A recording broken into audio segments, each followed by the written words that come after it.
இந்த நெய்யிலே இந்த வாழைப்பழத்தை நசுக்கி வச்சுருக்கோம்ல, இதையும் போட்டுக்கணும். வாழைப்பழத்தை நல்லா நம்ம நசுக்கி வச்சுருந்தோம், அதையும் போட்டு இப்படி ஃப்ரை பண்ணிப்போம். இது கொஞ்சம் ஃப்ரை இது வாழைப்பழத்தை நல்லா நெய்யில் வறுத்துட்டோம். அதுக்கப்புறம் நம்ம இப்போ ரவை போட்டு வறுத்துருக்கோம். இப்போ ரவையை நல்லா வறுத்துச்சு. அதுக்கப்புறமா நம்ம சக்கரை, பாதாம், முந்திரி, ஏலக்காய் போட்டு அரைச்சி எடுத்துகிட்டு வந்துருக்கோம். அதையும் இதில் சேர்த்துருவோம்.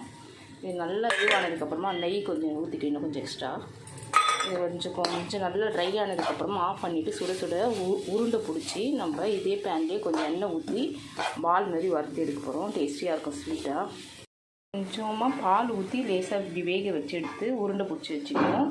உருண்டை பிடிச்சி வச்சு தான் நம்ம இந்த பேனில் போட்டு நம்ம இந்த மாதிரி ஃப்ரை பண்ணி எடுத்துக்கணும். பாருங்கள், சூப்பராக ரெடி ஆகிடுச்சு. நமக்கு பனானா ரவா பால் ரெடி ஆகிடுச்சு. இது கொஞ்சம் நல்லா ஃப்ரை ஆனால் இன்னும் டேஸ்ட்டாக இருக்கும். இதில் எல்லாமே முந்திரி, கேஷ்யூநட், பாதாம், பிஸ்தா, ஏலக்காய் அதெல்லாம் போட்டிருக்கோம். அதனால சுவையாக டேஸ்ட்டாக வாசனை